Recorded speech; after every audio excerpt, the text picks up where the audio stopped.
आज मुकुल के ऑफिस में ऑडिट चल रहा था। इस वजह से काम का बोझ बहुत बढ़ गया था। छुट्टी होने पर देर हो चुकी थी, लेकिन घर की तरफ पढ़ने की इसकी हिम्मत नहीं हो रही थी। थकान से मुकुल का बहुत बुरा हाल था, मगर थकान से छुटकारा और आराम तो घर पे ही मिलना था ना। यही विचार आते ही मुकुल की बाइक की रफ्तार स्वतः ही तेज हो गई।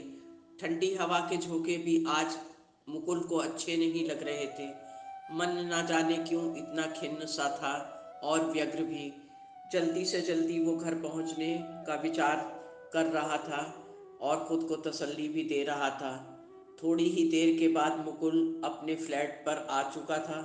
पार्किंग में बाइक को खड़ा करके भारी कदमों से अपने फ्लैट के सामने जाकर रुका और ताला खोलकर एसी ऑन करके वहीं सोफे पर ही पसर गया। कुछ ही देर के बाद राहत महसूस होने पर मुकुल फ्रेश होकर बेड पर आकर अनमना सा बैठ गया। भूख बहुत जोरों से लगी थी, मगर थकान के कारण उसकी हिम्मत किचन में जाने की नहीं हो रही थी। काफ़ी देर सोचता रहा कुछ बैठकर कि क्या किया जाए। फिर उसने धीमे से मोबाइल उठाकर एक फूड ऐप से खाना होम डिलीवरी के लिए ऑर्डर कर दिया और मोबाइल एक तरफ रख के आंखें बंद करके लेट गया। काफ़ी देर गुजर जाने के बाद भी अभी तक डिलीवरी मैन नहीं आया था और बाहर का मौसम भी अब बदल चुका था।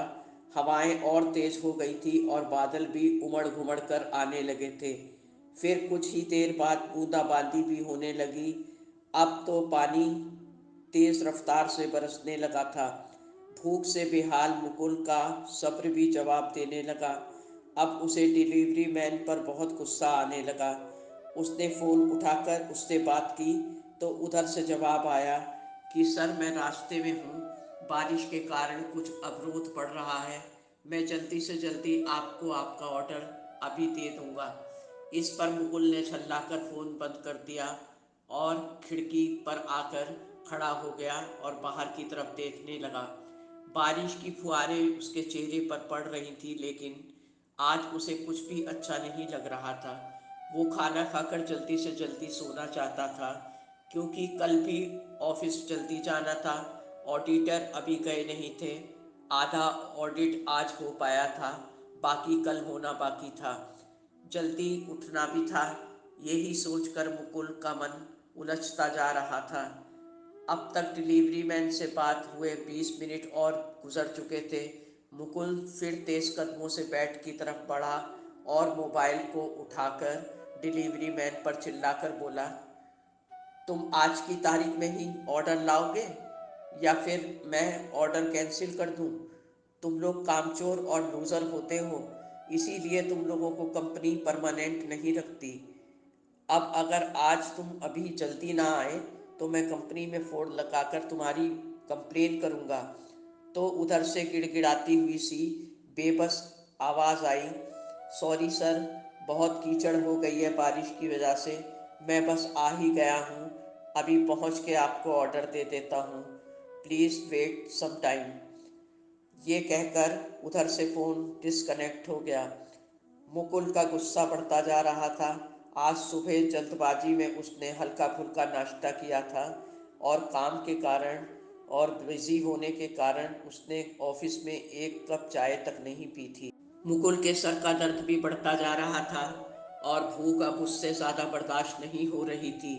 आज मोबाइल पर उसका दिल मैसेज वगैरह देखने का भी नहीं हो रहा था। बस खाना खाकर वो सोना ही चाहता था। मुकुल ने सोचा, आने दो आज डिलीवरी मैन को। आज इसको इतनी खरी खोटी सुनाऊंगा कि सारी लापरवाही भूल जाएगा। पता नहीं ये लोग अपने आप को समझते क्या हैं। आज दिमाग इसका ठिकाने लगा दूंगा। यही सब विचारों में खोया मुकुल डिलीवरी मैन से दुर्व्यवहार करने के मंसूबे बांध रहा था और खुद को संतावना दे रहा था कि कुछ ही देर के बाद दरवाजे की कॉल बेल बज उठी। मुकुल लगभग भागते हुए सा दरवाजे की तरफ बढ़ा। अब उसे खाना के ऑर्डर लेने की चिंता से ज़्यादा डिलीवरी मैन को जलील करने की फिक्र थी। चेहरा कठोर हो चुका था तथा गुस्से की अधिकता से तमतमा रहा था। जोर से दरवाज़ा खोलकर मुकुल ने कुछ कहने के लिए अपना मुंह खोला ही था कि डिलीवरी मैन पर नज़र पड़ते ही उसका सारा गुस्सा काफुर हो गया। अपने द्वारा फ़ोन पर किए गए दुर्व्यवहार पर मुकुल को बहुत अफसोस और दुख होने लगा। सामने डिलीवरी मैन सिर से पैर तक बारिश के पानी में भीगा हुआ उसके खाने के ऑर्डर को बहुत सावधानी से समेटता हुआ दो वैसाखियों के सहारे लड़खड़ाता हुआ सा आंखों में डर और दुख के साथ खड़ा था और एक अपराधी की तरह नीचे मुँह करके खड़ा था। मुकुल की शर्मिंदगी के कारण भी अब कोई उससे बोल ना निकल रहा था। फिर उसने आगे बढ़कर खाने का पैकेट डिलीवरी मैन से ले लिया। जब तक डिलीवरी मैन क्षमा याचना के लिए कुछ कहता तब तक मुकुल ने उससे धीमे स्वर में सॉरी कहा और दुख प्रकट किया कि मुझे आपसे फ़ोन पर इस तरीके से बात नहीं करनी चाहिए थी। I am very sorry. तो डिलीवरी मैन ने अपना विशेष वाहन दिखाते हुए कहा, सर रास्ते में अचानक मौसम खराब हो गया था। तेज़ बारिश के पानी से बार बार ये वाहन गड्ढों में फंस रहा था और आपका खाने का पैकेट भीग ना जाए इसकी भी मुझे फिक्र थी।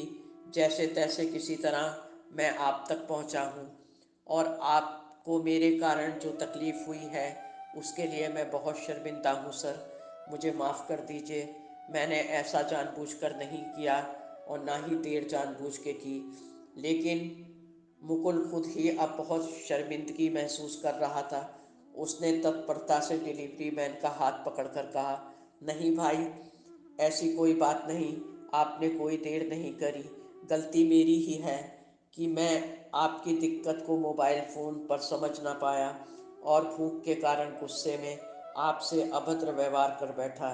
माफ़ी तो मुझे मांगनी चाहिए आपसे, क्योंकि अक्सर हम बिना किसी को देखे फ़ोन से, पत्र व्यवहार से या अन्य किसी माध्यम से जब मुखातिब होते हैं तो उसकी तकलीफ़ या दिक्कतें हमें दृष्टिगोचर नहीं होती और हम जाने अनजाने अपने स्वार्थ के लिए अक्सर ऐसे व्यवहार कर बैठते हैं जिसके बाद सच्चाई सामने आने पर हमें बहुत शर्मिंदगी का सामना करना पड़ता है। हो सके तो आप मुझे माफ़ कर दीजिए। मेरे शब्दों से आपको बहुत दुख और तकलीफ़ पहुंची होगी। फिर मुकुल ने उससे मुखातिब होकर कहा कि वैसे आपकी ऐसी हालत कैसे हुई। तो डिलीवरी मैन ने कहा कि जब मेरे दोनों पैर सही थे तो बाइक से एक बार डिलीवरी ऑर्डर देने के सिलसिले में इसी तरह से जल्दबाजी में मैं अपना एक्सीडेंट करवा बैठा और अपने दोनों पैर खो दिए। इसी कंपनी ने बाद में मेरा इलाज कराया और ये वाहन भी बनवा कर दिया और मेरी नौकरी को यथावत रखा। सर, मेरी पत्नी काफ़ी पहले ही गुजर चुकी है। अब मेरे पास एक 7 साल का बेटा है। उसी के उज्जवल भविष्य के लिए मैं आज ये काम यथावत कर रहा हूँ। आप खुद को बिल्कुल निर्दोष समझें, क्योंकि आपने तो केवल अपशब्द ही बोले हैं। लोग तो मुझे मुंह पर ही गालियाँ देते हैं और कोई कोई तो मारने भी खड़ा हो जाता है। सर, जिंदगी है तो जद्दोजहद तो रहेगी ही। आप अब खुशी खुशी अपना खाना खाएं, पहले ही आपको देर हो चुकी है। मुझे अगला ऑर्डर भी डिलीवर करना है। मुझे इजाज़त दीजिए।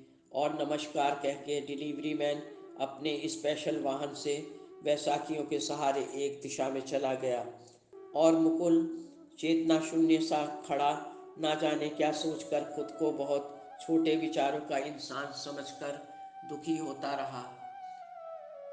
दोस्तों, उम्मीद है ये कहानी आपको पसंद आई होगी। चैनल को सब्सक्राइब और वीडियो को लाइक करना ना भूलें।